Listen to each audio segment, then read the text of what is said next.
Good evening. In tonight's news bulletin, the 4th Niue Arts and Cultural Festival ends on a high note with a farewell for groups. Niue Taro exports start up again with a brief trial period to gauge costs and market demand. My Name is Pilitame production wins over a local crowd as the grand finale for the Niue Arts and Cultural Festival, with plans to take the show further abroad.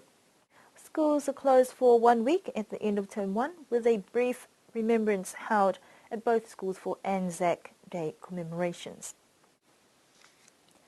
The 4th Niue Arts and Cultural Festival ended on a high note with the briefing session at the Commercial Centre.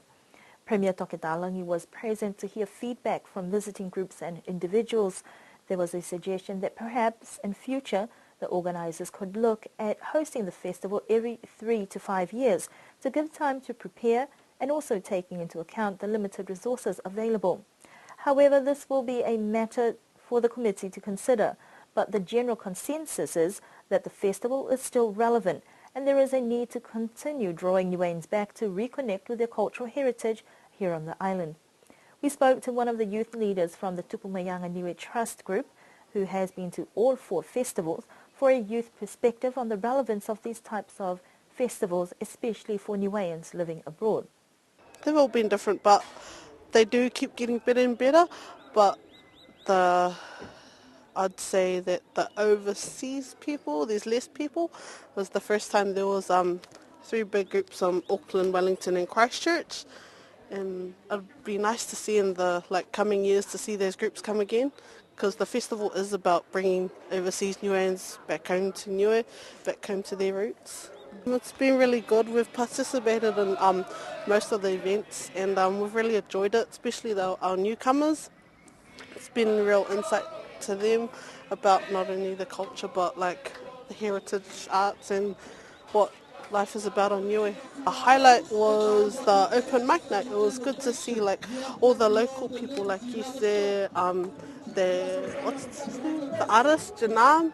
It was good to see those up and coming artists, as well as the really old school. It was really good for them to be acknowledged and highlighted as well. Yeah, for us Niueans overseas who don't know them as well. This time round there has been a great emphasis on local artists and contributions. On the art scene, Maka Makatoa and Alexa Shaw returned to display the product of their labours with the Takai and Portrait of Niue project. That was a chance to give something back to the community. For illustrator, animator and artist Maka Makatoa, the festival has been a great chance to reconnect with his Niuean heritage. I think the first time came back, it was a bit of an eye-opener, I didn't know what to expect, and I hadn't been back for so long, so it was just great to just kind of jump in there and do what I do. And this time round, my second one, it was a bit more familiar, just seeing faces that I met, new friends that I'd made, and it's funny getting off the plane and you're instantly happy. So it was great. I've still got a lot of connecting to do, but I think I'm getting there. My kids just wanted to swim all day, but it was good for them to see, where I was born, meet a few relatives, and I think it's, they've travelled around to Europe, and that's different. But when you come to somewhere like this, it's it's an eye opener. They just loved it. There's no hassle, so they're just kids. They just enjoyed being in an environment where they can do anything they want. It was a new experience for them, so it was great to see them smiling, happy. I think this next time round I'd love to do some Niuean arts, and concentrate on bringing something back, and maybe not trying to draw kids this time.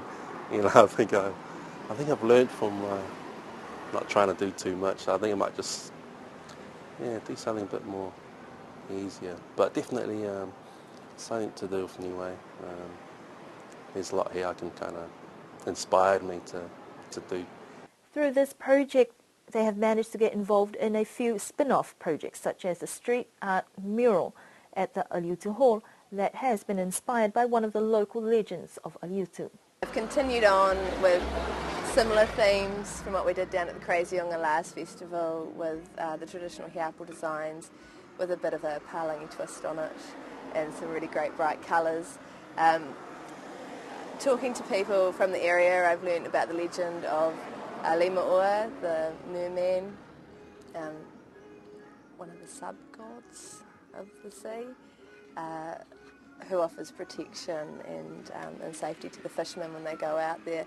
So we thought it would be really appropriate to incorporate something really local to this very particular area into the mural. And I'm really stoked at how it's looking. We've had really fantastic help. I mean, Maka has done fantastic work. He wasn't actually on the mural project to start with, but now he certainly is. We've had Corin Cross has been down and done some really phenomenal pieces on here. We've had help from a local backpacker that arrived last week who's being a doctor up at the hospital, and she's put her little mark on it. Unfortunately this time, because school holidays wasn't happening during the festival, we couldn't get the kids from the high school who were such a great help last time.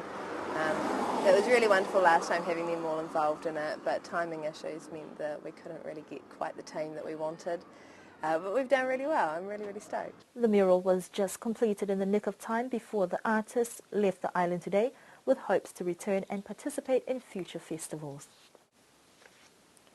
Taro exports have resumed, much to the delight of local growers after a lengthy period of uncertainty.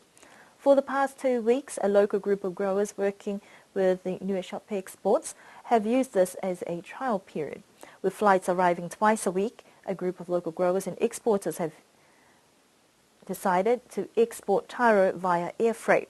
The process has started off slowly, working with a small group of growers at a time, harvesting their crop. The team have worked on cleaning and processing the raw product to meet quarantine standards to export as freshly packed in either sacks or peeled and frozen bins of taro. On-island facilitators say that during this trial period, they're looking to export up to 300 kilos of taro each plane, but this will also be dependent on supply. According to those selling the product in New Zealand, the response so far has been good, but they're looking at identifying their customer base. Exports via aeroplane will mean less spoilage, but also incurs additional costs that will see the product land in New Zealand at a much higher price than if it was to be shipped by boat. At this point in time, premium grade 1 taro growers can expect $2.50 a kilo, and interested growers can contact John Operator Siakia for further information regarding the taro export process. On Thursday evening, the festival ended on a comical note with a live drama showcase, My Name is Bilitome, that left the audience in stitches of laughter. The commercial centre was packed with those eager to get a good view of the play, written by Lela Mansaute. The 6-member cast, with Lecky Burke as the lead and supported by Glenn Jackson, Hans Favai Jackson, Ioane Aleke Favai, Lela Mansaute and Aisea Latu, managed to put together a lively and hilarious show together. We caught up with 2 of the remaining cast before they left the island today to find out a bit more about the show and plans ahead. The name came around, I was over at Vala's house and I, excuse me, I asked him if I could jump on his Facebook. I forgot to log out. So by the time I got home, I checked out my Facebook page and he wrote on my, he posted up on my page, my name is ... Billy Tommy. And me and him just had a good laugh, and then it started to roll. Everyone was jumping on that post and just having their say, and it was hilarious. It went on for ages. And then Vela came up with the concept, hey, let's do a show. And then he asked me, hey, is Billy Tommy is it a swear word? I said, no, it's not. I said, why you ask? I said, oh, I think we should use it for the title of the show. So the title of the show came first, and then the meat of the story came after. I had no doubt in my mind that it was going to go off, because majority of the cast have been here before, have spent time here, have been raised here, and know the environment, know the humour, know our people.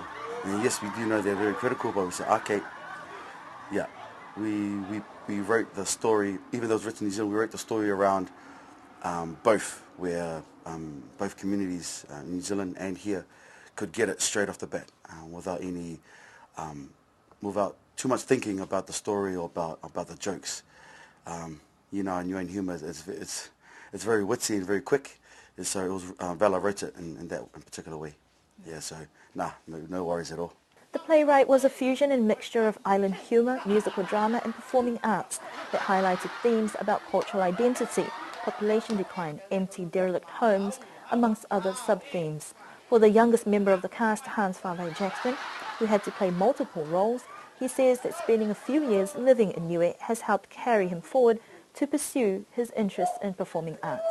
Sort of seen those characters before living here in 06 to 09, so seeing those characters for me was sort of easy, but just actually pulling it off professional wise, I got that advantage over it. So graduating from PIPA, just last year with my diploma, that also gave me the advantage to sort of go in depth with each character that I played on. So I saw the minister, and I saw the old man from the bush, and Elavisi. Some I'd even made up, but yeah, it was much easier having that professional side on it to give it that more humour and that more depth within the characters. PIPA is a Pacific Institute of Performing Arts. They do certificates in screen arts, and also diplomas in performing arts. They cover dancing, music, singing, and also acting.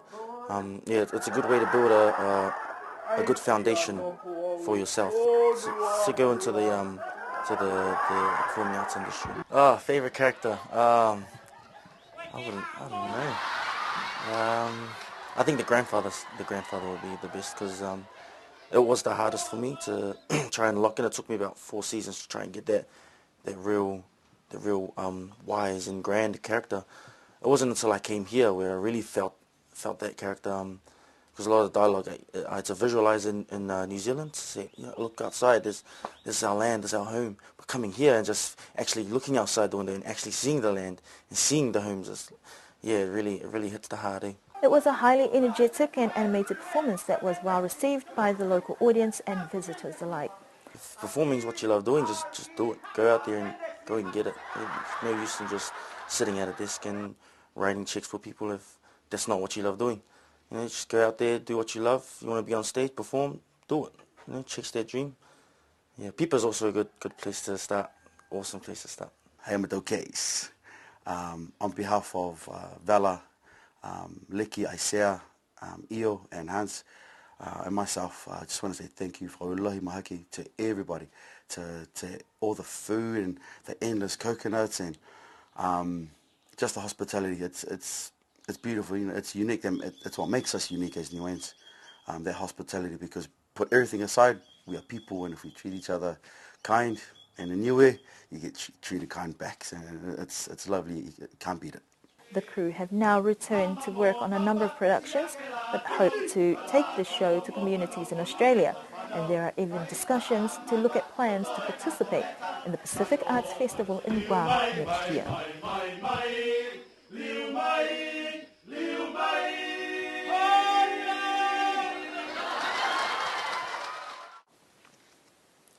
Last Friday marked the end of Term 1 for both schools, and as a lead-up to ANZAC celebrations, there was an observance program at Niue Primary School on Monday and another at Niue High School on Wednesday.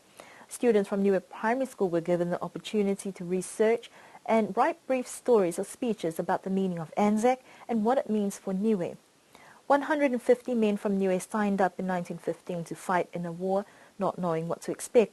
This has been noted down as a significant part of Niue's history. ANZAC Day is marked on the 25th of April each year, and that falls on a Saturday this week. Discussions are still in progress between government officials to see whether there will be changes or if there will be a public holiday on Monday in lieu of ANZAC falling on Saturday. We will bring you more on that story when confirmation has been received. And also on Friday, Niue Primary School welcomed guests Malcolm Lakatani and Thomas Itungia, who were able to share their musical talents with the students. Mr. Lakatani encouraged youngsters to